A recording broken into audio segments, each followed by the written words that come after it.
Driver, wait for me. Sienna Langford struggled onto the bus. Her ankle was sprained, one crutch tucked under her arm, her jeans torn.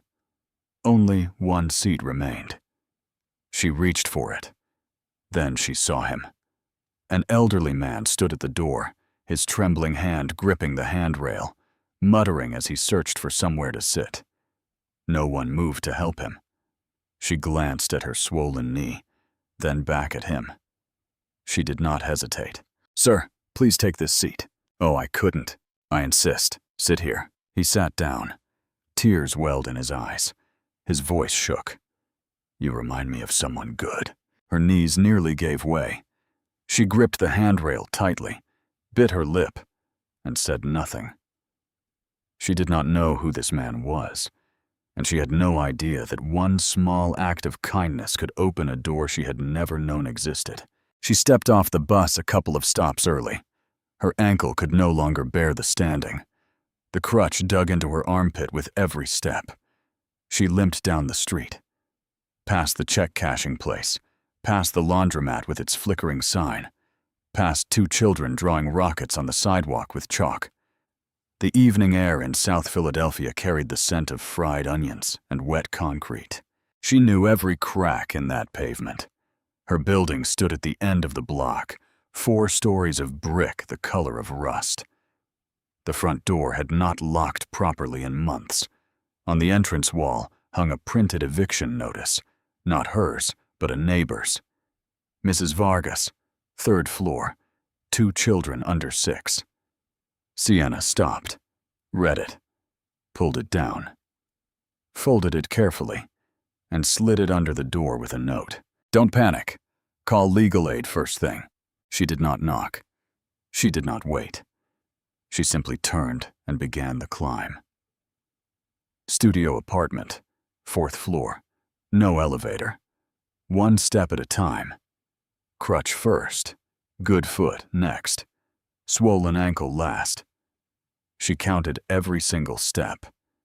The door opened onto a room that was small but spotless, the kind of clean that said, I do not have much, but I take care of what I have.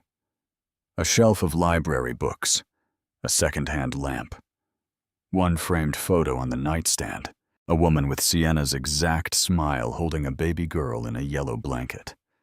Her mother. She dropped onto the bed, leaned her crutch against the wall, and pulled off her shoe. Her ankle was purple, swollen to twice its normal size. She pressed it gently, and her jaw tightened. Her phone buzzed. Baby girl, have you eaten? Estelle Langford, her grandmother, the only family she had left.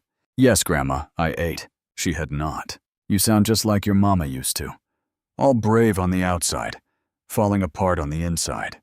I'm fine, Grandma. You keep saying that word. I don't think it means what you think it means. They laughed. For a moment, the apartment did not feel so empty. Estelle asked about the ankle. Sienna said it was healing. It was not. Estelle asked about money. Sienna said she was managing. She was not. Her grandmother's diabetes medication had gone up. Sienna sent money to North Carolina every month. That left almost nothing for herself. You keep giving, baby, Estelle said softly. The Lord keeps a ledger even when the bank doesn't. Sienna hung up and stared at the ceiling. She did not cry. She simply breathed. At the diner during the breakfast rush, she moved through the kitchen as if she had been born there. Coffee in one hand, plates stacked on the other, her crutch hooked on the counter behind her. She had learned to work without it during shifts. Limping was free. Complaining was not. Jessa Brooks worked the register. Loud, blunt, loyal. The kind of friend who would curse out your landlord and buy you dinner afterward. Girl, you're still limping. You look like a wounded soldier on a breakfast mission. Thanks, Jessa. That's beautiful. I'm serious. You need a doctor? I need a paycheck. 2 different things. A regular in a suit, briefcase in hand, finished a large meal and left no tip. He walked out without looking back. Jessa slammed her palm on the counter. Not even a single dollar. I'm going after him. Jessa, don't. You can't squeeze kindness out of people who don't carry any. Jessa stared at her. You're too good for this place. You know that. Sienna did not answer. She picked up the empty plate, tucked it against her hip, and moved to the next table. Her phone buzzed. A text from her second job. Night shift janitorial at a corporate office building downtown. Shift confirmed. More long hours on that ankle. Hours. The sun was not yet up when she climbed the stairs again. Crutch. Step. Crutch. Step. On her door hung a printed notice. Rent increase. Effective soon. A sharp jump. She peeled it off, read it twice, and sat on her bed in the dark, crutch still in her hand. She did not scream. She did not cry. She did not call anyone. She simply sat there, doing the math in her head, watching every number come up short. Outside, the city was waking. Buses ran. People moved. Sienna sat still. The free clinic had plastic chairs, fluorescent lights, and a long wait. She sat with her crutch between her knees, ankle propped on her bag, watching the clock eat into her shift. When they finally called her name, the doctor did not sugarcoat it. The sprain is worse than it should be. You've been walking on it. I've been working on it. He looked at her. You need an X-ray, possibly physical therapy. Without treatment, this could become chronic. You could lose full mobility in that ankle. And, how much? X-ray alone around $800, without insurance. I don't have insurance. Silence. What happens if I just keep going? The doctor paused. That pause said more than any answer could. It gets worse. Every day you stand on it, you're making it permanent. Sienna nodded, took her crutch, and left. No appointment made. No follow-up scheduled. She had a shift soon. The next day, she went to the property management office. Clean carpet, fake plants. A receptionist who did not look up. Victor Stanton sat behind his desk in a pressed shirt. The kind of man who smiled with his mouth, but never with his eyes. Miss Langford, what can I do for you? The rent increase. 40% so soon. That's not legal without proper notice. He leaned back. Market rate is market rate. You don't like it? The door's right there. I've been here 3 years, never missed a payment. You haven't fixed the heating. The hallway lights have been out for weeks. I have a right to. You have a right? He leaned forward. Let me tell you what you have. You have a short time left. And you should be grateful I haven't started eviction proceedings for that little stunt you pulled. Telling Mrs. Vargas to call legal aid. Her grip tightened on her crutch. You know about that. I know everything that happens in my building. Everything. He smiled. I've been doing this for years. You think some girl on a crutch with a conscience is going to slow me down? Sienna stood. Her ankle screamed. Her face did not. I think a girl with the truth usually does. She walked out slowly. She would not let him see her struggle. Outside, she sat on the bench. The air was cold. Her hands were shaking, not from fear, but from the kind of anger that has nowhere to go. Her phone rang. Jessa, how did it go? Sienna did not answer right away. When she spoke, her voice cracked. Not dramatic, not loud, just cracked, like something inside had shifted. He knows I helped Mrs. Vargas. He's watching me. He wants me out. Then come stay with me. Your apartment is smaller than mine. Exactly. We'll be so close we'll have to get along.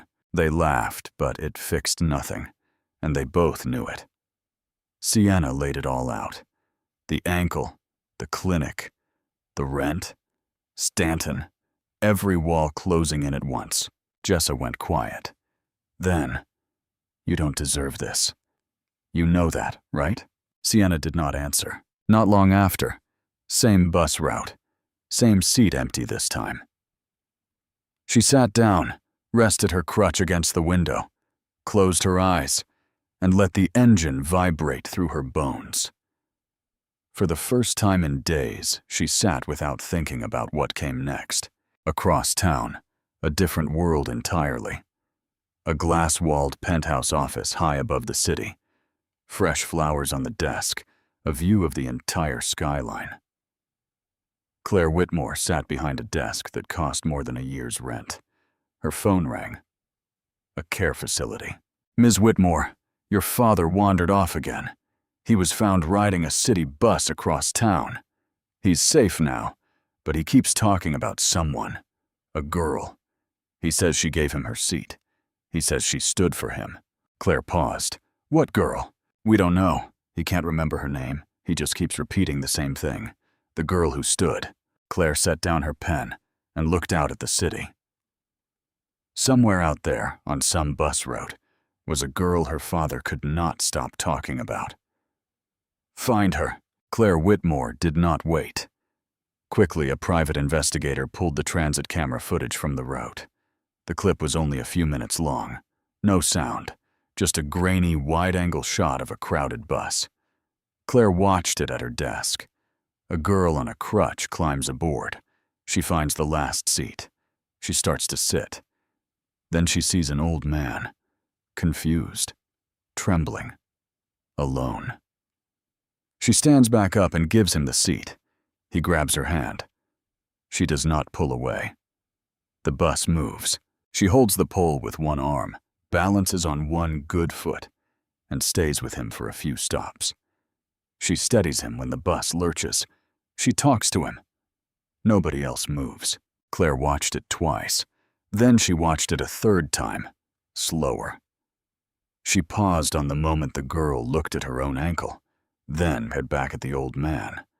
The moment she chose him over herself. No audience, no reward. Just a decision made in silence. Claire canceled her afternoon. The next evening, a black SUV rolled down the street. It looked as if it had taken a wrong turn into another universe. Claire stepped out in a tailored coat, heels clicking on cracked pavement. She was not uncomfortable because of the neighborhood. She was uncomfortable because she had not been in a place like this in years. She climbed 4 flights. No elevator. She thought about her father doing this alone, confused, wandering onto buses and into neighborhoods he did not recognize. She knocked. Sienna opened the door in scrubs, heading to her janitorial shift, crutch under her arm, hair pulled back, eyes tired, but sharp. "Can I help you?" "My name is Claire Whitmore. I believe you helped my father on a bus recently." Sienna's expression shifted. "The older gentleman, is he all right?" "He has dementia. Early stage, but getting worse. He wanders, gets on buses, forgets where he's going. Most people ignore him. Some call the police. You gave him your seat. You were on a crutch, and you stood for him." Sienna leaned against the doorframe. "He needed it more than I did." Claire looked at her for a long moment, then reached into her coat and held out a business card. Thick paper, embossed lettering, a world Sienna had never touched. "I'd like to talk to you properly. When you have time, please call me." Sienna took the card.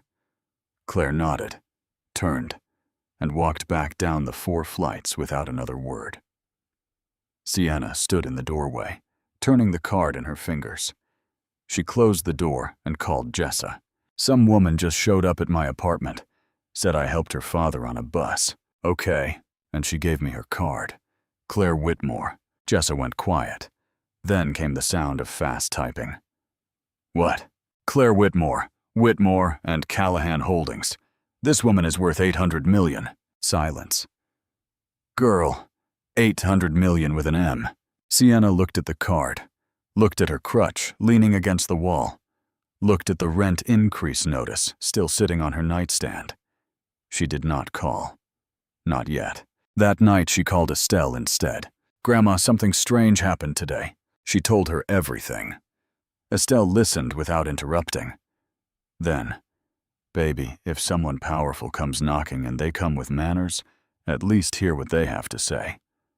God doesn't always send help in the package you expect." Sienna hung up, set the card on the nightstand next to the photo of her mother, and stared at it until she fell asleep. She waited a few days before calling. Not because she was not curious. She was. But she needed to know this was not pity. She had had enough people look at her with soft eyes and empty hands. She did not need one more, especially not one worth 800 million. They met at a small restaurant in Center City. No chandeliers, no dress code. Claire's choice, neutral ground. Claire was already seated when Sienna walked in. She stood up. That small detail mattered. People with that kind of money rarely stood for anyone. Thank you for coming. Thank you for picking somewhere I don't need a blazer. Claire smiled, the first real one Sienna had seen from her. They ordered coffee. Claire spoke first. My father, Arthur Whitmore, was a civil rights attorney. He started in the early 70s, marched in Selma, spent years defending families who had nothing against landlords who had everything. He believed the law was supposed to protect people, not punish them for being poor. She turned her coffee cup slowly. He was brilliant, stubborn, the kind of man who would take a case for free and fight it harder than the ones that paid. And about 5 years ago, he started forgetting. Small things first. Keys, appointments, then bigger things. Where he lived, what year it was, who I was. Dementia. Early stage. But it's getting worse. Some days he's completely there. He tells you stories from long ago, as if he's still standing in the courtroom. Other days he walks out of the care facility in his pajamas and doesn't remember how to get home. Claire looked directly at Sienna. The day you met him on that bus, he'd been wandering for hours. Several buses. He didn't know which one to take. His shoes were on the wrong feet. He was dehydrated. The facility told me later he'd been crying that morning, calling for his wife. She passed years ago. He still waits for her. Sienna set her coffee down. Hours on several buses. Dozens of people saw him. Not one stopped. Not one asked if he was okay. And then you, on a crutch with a sprained ankle, barely able to stand yourself. You got up and gave him your seat. You held his arm for a few stops. You spoke to him like a human being, not a problem to deal with. A person. Claire's voice stayed even. Her hands did not. I haven't been a good daughter. My father wanted me to follow him into advocacy, public interest, fighting for people. I chose business. We argued. Then we stopped talking.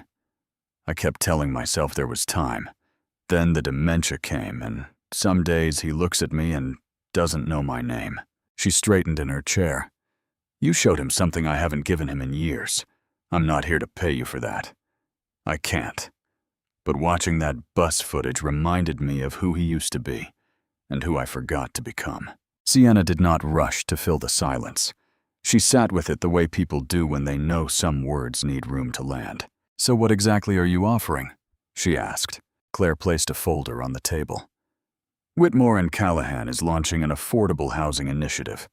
3 neighborhoods. South Philadelphia is one of them. I need someone on my team who knows what the word affordable actually means. Not from a textbook. From a life. Sienna opened the folder. Job title. Salary. Benefits. Community Development Associate. Full-time. $52,000 a year. Health insurance included. Start soon. She read the number again. 52,000. She currently made 23 combined. 2 jobs on a crutch. I didn't finish college, she said quietly. I'm not hiring a diploma. I'm hiring someone who knows the difference between a housing plan that works and one that just looks good in a boardroom. Sienna closed the folder. I need a few days. Take whatever you need. That night she sat on her bed, the folder on one side, the rent increase notice on the other, her crutch leaning against the wall between them. She called Jessa. She offered me a job. A job? What kind of job? Community development, affordable housing, $52,000 a year. Silence. Then Jessa screamed so loud, Sienna pulled the phone from her ear. Take it. Take it right now. Call her back before she changes her mind. What if I can't do it? I've never worked in an office. I don't own a single piece of professional clothing. I don't know how to read a development plan. You run a diner floor on a sprained ankle. You work 2 jobs. You manage your grandmother's prescriptions from hundreds of miles away. You file your own taxes. You can figure out an office. Sienna laughed, but the fear sat heavy. Her whole life she had been in rooms where she served. The thought of being in a room where she sat at the table felt foreign, like she would need a passport to get there. She called Estelle. "Grandma, something happened. Something I didn't see coming." She told her everything. Estelle listened without a single interruption, then said softly, "Fear is just your future knocking too loud, baby. Open the door anyway." Sienna started at Whitmore and Callahan Holdings. Glass tower in Center City. Marble lobby. She walked through the front door on her crutch, pressed black pants, a blouse borrowed from Jessa, her grandmother's gold earrings. The security guard looked at her twice. She did not look away. The elevator opened onto an open office, floor-to-ceiling windows, clean desks, people dressed like the furniture. Everything matched. Everything was quiet. Everything cost money. Claire met her at reception. "Welcome. Let me show you your desk." Grant Callahan stood near the conference room. Silver hair, a watch that probably cost more than a year's rent. He shook her hand, smiled politely, but his eyes traveled. Crutch, resume on the table. Then Claire. One look. It said everything it needed to. Claire caught it. "She starts today. That's not a discussion." He raised both hands, did not say a word. He did not need to.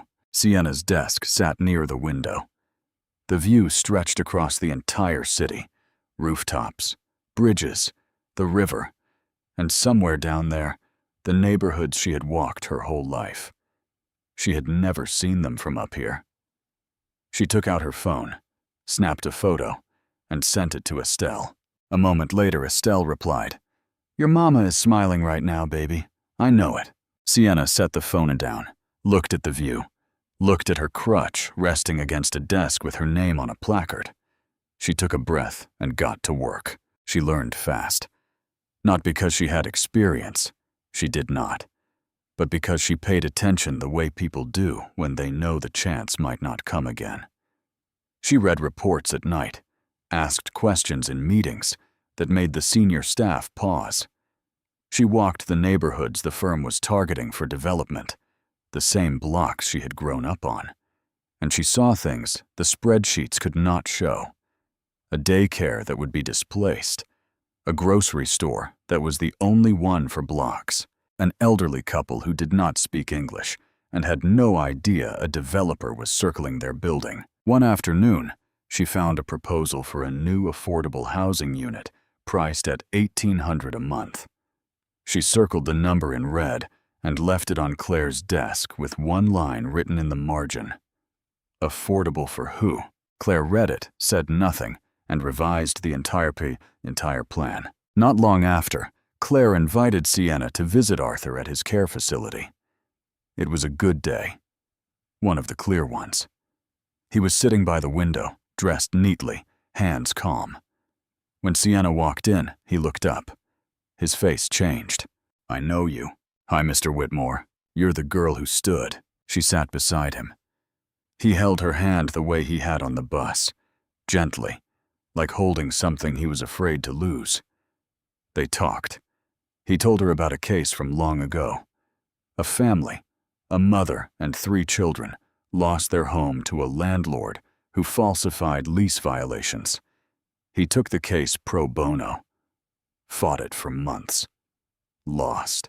"Biggest regret of my career," he said quietly. "I think about that family every week. I couldn't save them." Sienna squeezed his hand. "Sounds like someone I know." He looked at her, more. For a moment, his eyes were completely clear.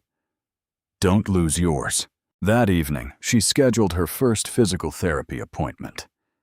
Insurance covered it. She sent Estelle a check bigger than usual. Her crutch was still there, but she was learning to lean on it less. Everything felt steady, almost safe, almost good, almost. It started with a piece of paper. She came home after work, still on her crutch but lighter now, moving with something that almost looked like hope. She climbed the 4 flights. Crutch, step, crutch, step. She barely counted them anymore. Then she saw it. A formal eviction notice taped to her door, filed by Stanton Properties. Grounds, lease violation, unauthorized occupancy and property interference. She read it twice, 3 times. Her hands did not shake. Her face did not move. Unauthorized occupancy. She lived alone. Always had. Property interference. That meant one thing: helping Mrs. Vargas. Sliding a note under a door. Telling a neighbor to call legal aid. That was her crime. A short time to respond or vacate. The next morning, she went straight to Stanton's office. Same clean carpet, same fake plants, same receptionist who did not look up. Stanton was different this time. Not smug. Calculated. He leaned back in his chair like a man who had already won. "Miss Langford, didn't expect to see you again so soon. The eviction notice. Unauthorized occupancy. I live alone. You know that. Our records indicate others. Your records are wrong." He tilted his head. "Are they? Because what I have here says you've been organizing tenants, distributing materials, interfering with property management operations. That's a lease violation." I gave my neighbor a phone number. You gave her legal aid's phone number. You told 3 other tenants to withhold maintenance complaints until they could file them together. You've been busy. Sienna gripped her crutch. People have a right to know their options. People have a right to follow their lease. He opened a folder on his desk. Inside were printouts of the note she had left under Mrs. Vargas's door, a list of tenants she had spoken to. Dates. Times. He had been watching her carefully for weeks. "I hear you've got a new job," he said. "Whitmore and Callahan. Impressive. Fancy office. Big salary." He closed the folder. "You can afford to move now. This isn't about the money. No, it's about the building." He stood and walked to the window. "I'm selling this property. The whole building, every unit, and your little advocacy project has been slowing my timeline." Selling to who? He did not answer, but Sienna already knew. This was not a landlord raising rent. This was a plan, and she was in the way. She left without another word, walked a couple of blocks, and sat on the same bench she had sat on the last time Stanton pushed her around. The cold hit differently now. She was not just angry. She was scared. That evening she dug deeper. Public records, city council meeting minutes, rezoning applications. It took her hours on her laptop, but she found it. Victor Stanton, a city councilman named Pierce, and a developer named Brennan Cole. 3 names connected by one deal. Rezoned several residential buildings in South Philadelphia for mixed-use commercial development, estimated value in the millions. Her building was on the list. The evictions were not personal. They were strategic. Clear the tenants, sell the land, split the money. She brought the information to Claire the next morning and laid it out on the conference table.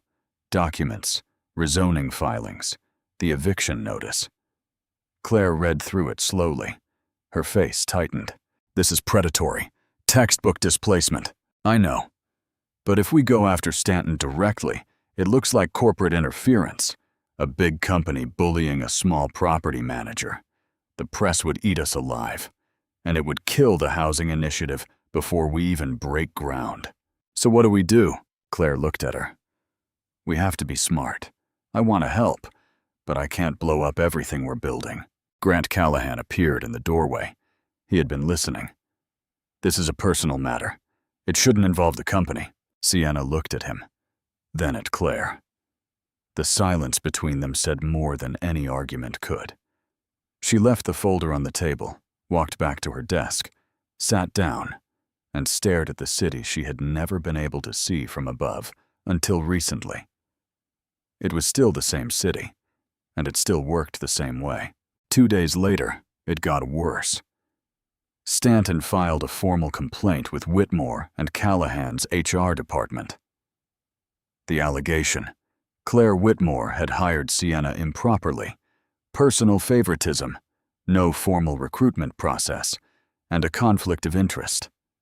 The conflict: Sienna's apartment building sat within the company's South Philadelphia development zone. Stanton argued that she had insider access to information that directly affected her own housing situation. It was a lie, but it was the kind of lie that wore a suit and carried a briefcase. Just enough truth at the edges to make people uncomfortable. Claire was pulled into an internal review. Legal asked her to step back from direct contact until the review concluded. The Affordable Housing Initiative, the whole reason Sienna was hired, was placed on a temporary hold. In one move, Stanton had cut the line between them. Sienna found out through an email, not even a phone call, just a formal HR notice. Pending internal review. No action required from you at this time. No action required. She sat in her apartment that night. The eviction notice on the nightstand. The HR email on her phone. Her crutch against the wall. The business card from that first evening still sitting next to her mother's photo. She picked up the card and turned it in her fingers. She did not call Claire. Did not call Jessa. Did not call Estelle. She opened her laptop, typed Philadelphia tenant rights into the search bar, then illegal eviction Pennsylvania, then retaliatory eviction defense. She read for hours, took notes in a composition book, the same kind she had used in high school. Page after page of statutes, case precedents, filing deadlines. If nobody was going to fight this for her, she would fight it herself. The city was quiet. The apartment was dark. The only light came from her laptop screen, casting shadows across the room. Sienna Langford sat on a crutch in a studio apartment with little time left, building her own case 1 page at a time. She walked into the legal aid office with a composition book full of notes and a folder she had organized herself. Statutes tabbed, timelines highlighted, evidence sorted by date. The attorney assigned to her case was young, a couple of years out of law school, tired eyes, good heart. His name was Blake Wheeler. He flipped through her folder and looked up. "You did all this yourself?" "I had a few hours and no other options." He nodded slowly. "Here's the truth. Tenant cases against landlords with political connections don't usually go well in housing court. Judges see 100 of these a month. Most tenants don't even show up. I'm showing up. I can see that." He closed the folder.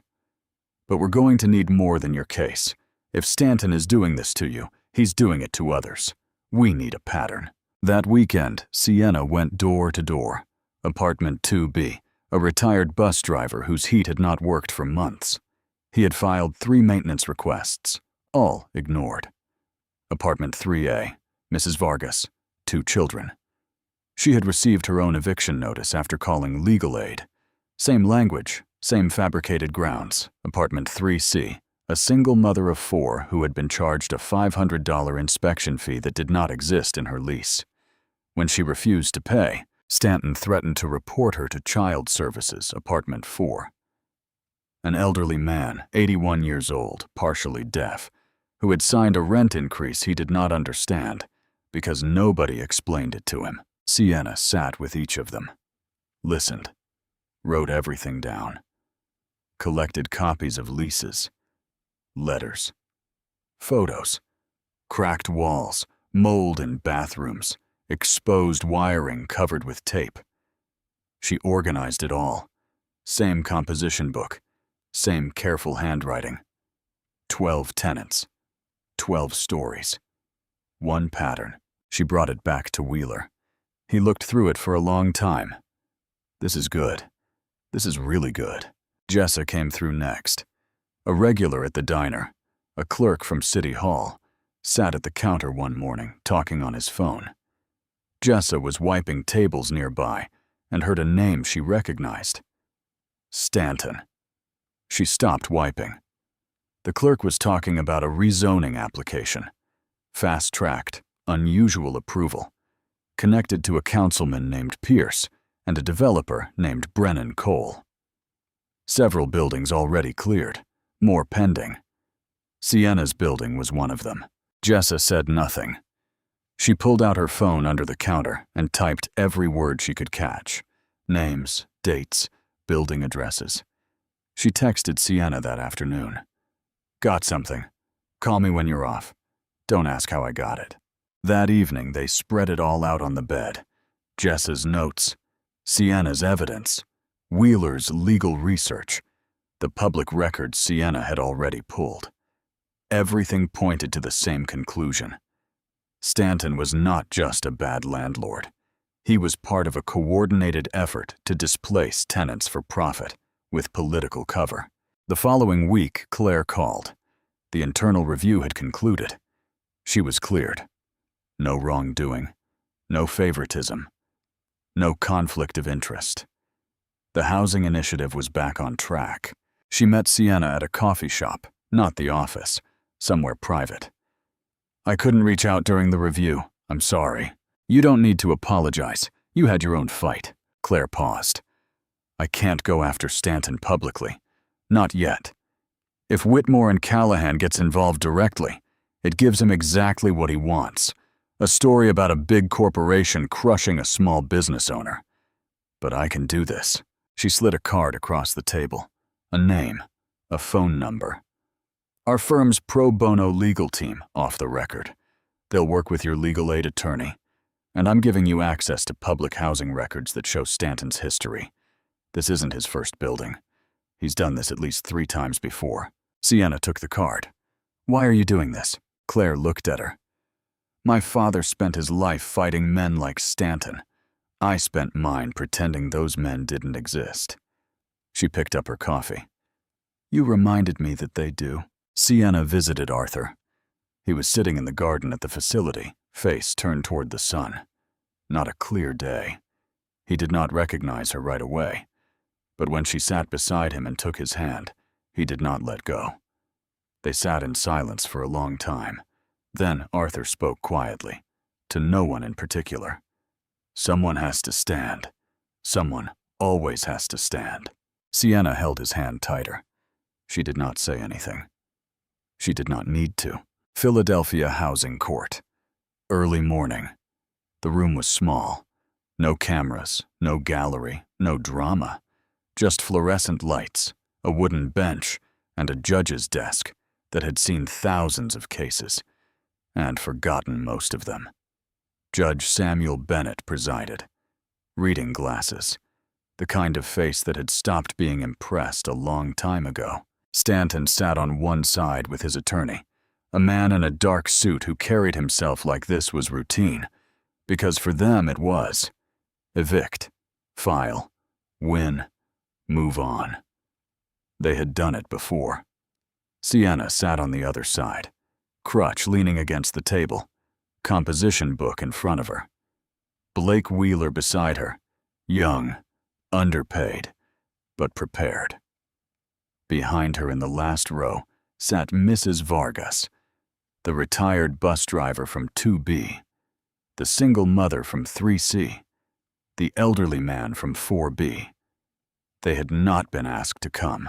They came anyway.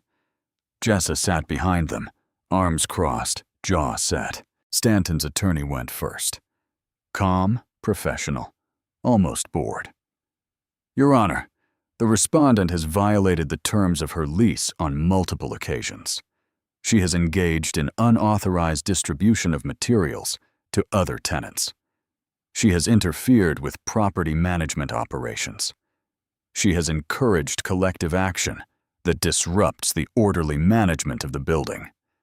The landlord is within his legal right to pursue eviction. Wheeler stood. Your Honor, the petitioner's claims are retaliatory. Every alleged violation cited by Stanton Properties occurred after Ms. Langford exercised her legal right to inform a fellow tenant of public resources. There is no lease clause that prohibits a tenant from sharing a phone number. Judge Bennett looked at both of them over his glasses. I'll hear from the tenant.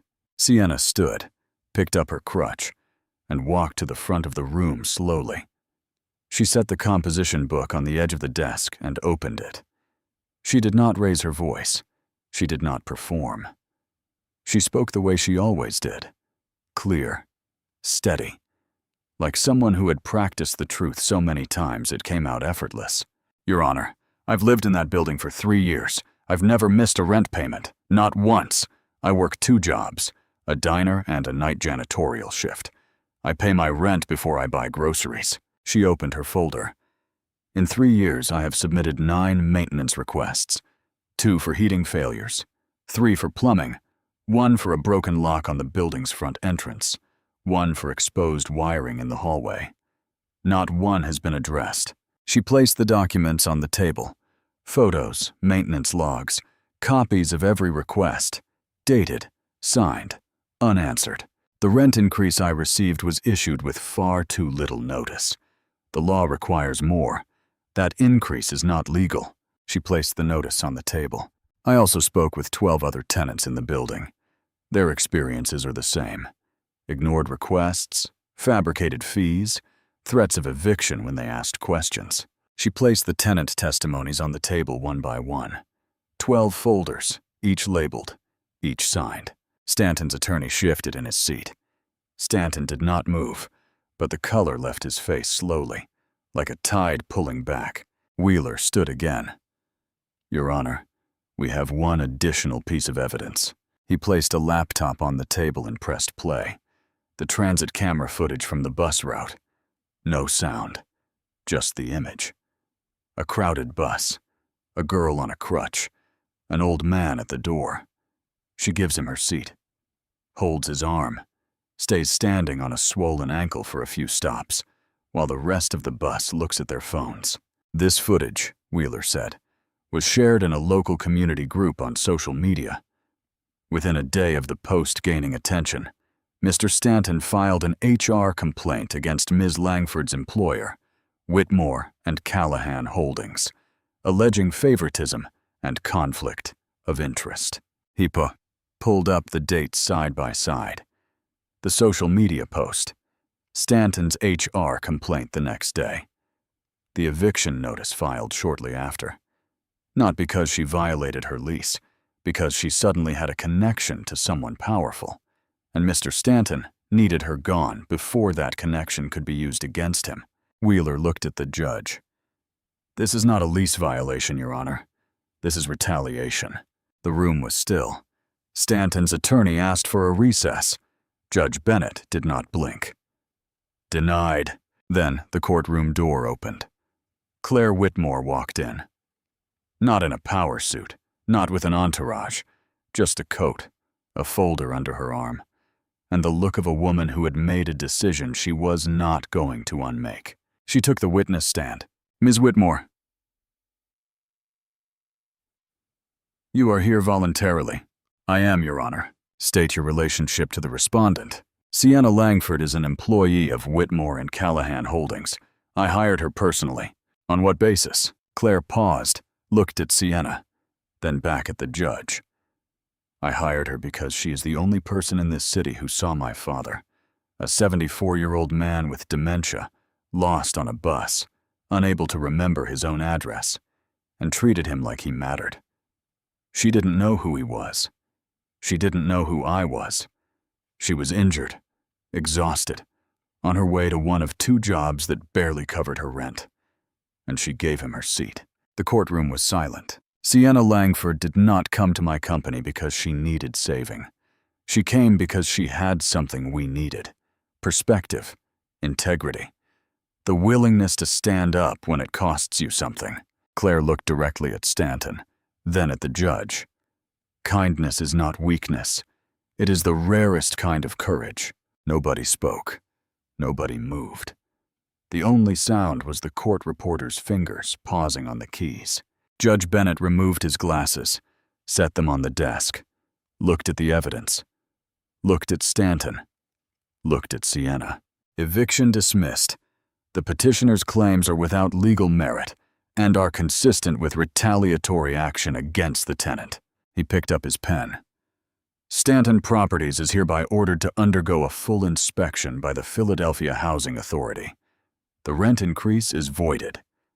Insufficient notice under city ordinance, and this court is referring the matter of the rezoning applications connected to this property to the district attorney's office for further investigation. He closed the file.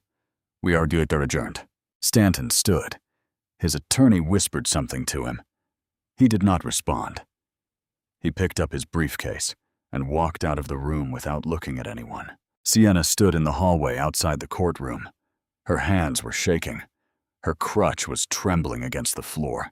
Jessa reached her first, wrapped both arms around her, and held on. They did not say anything. They did not need to. Behind them, Mrs. Vargas wiped her eyes. The man from 2B nodded slowly. The mother from 3C held her youngest child on her hip and watched Sienna with the look of someone who had just seen proof that the system could work if someone was brave enough to push it. That afternoon, they sat at the diner.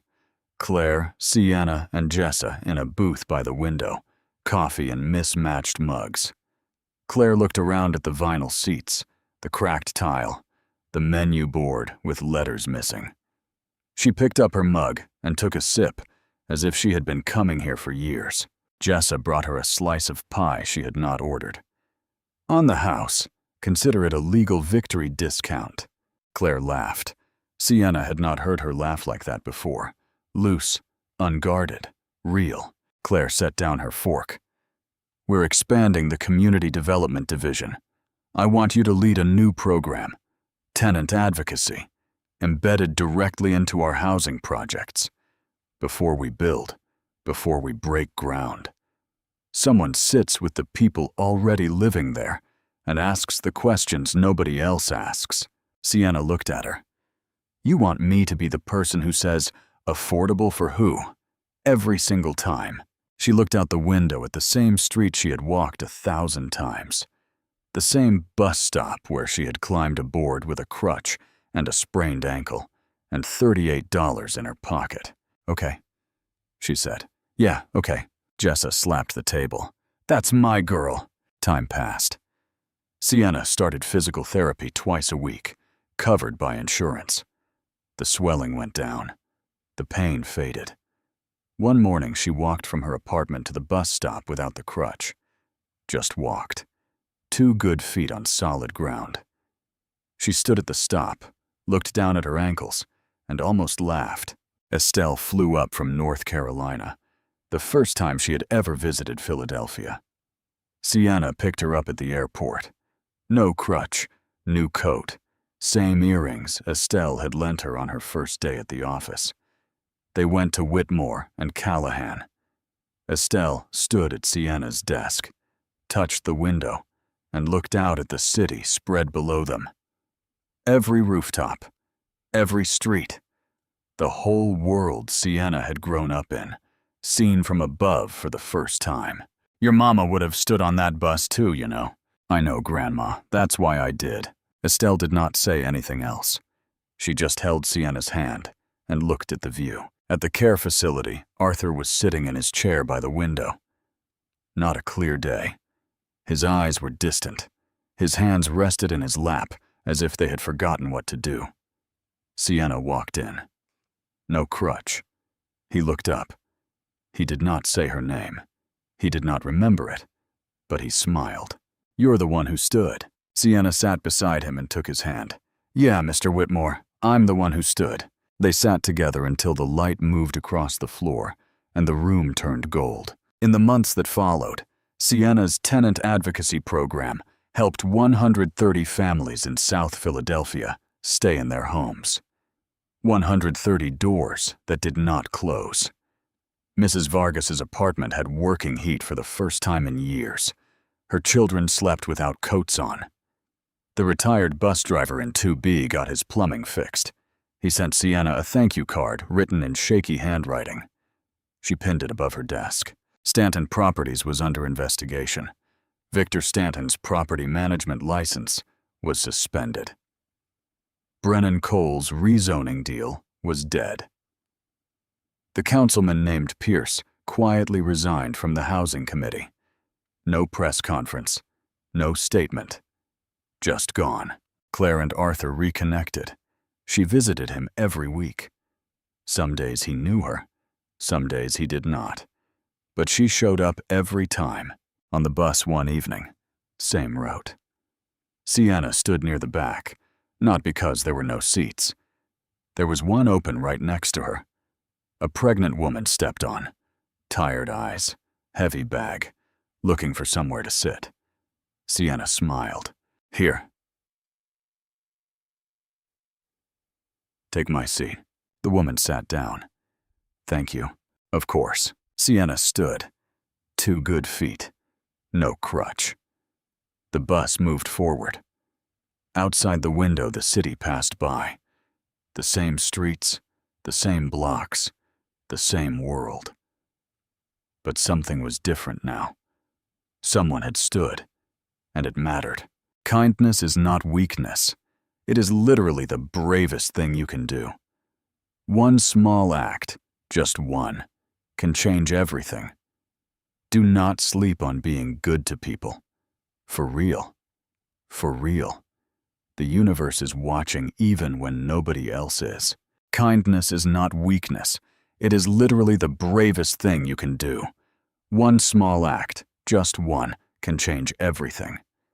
Do not sleep on being good to people. For real. For real. The universe is watching, even when nobody else is.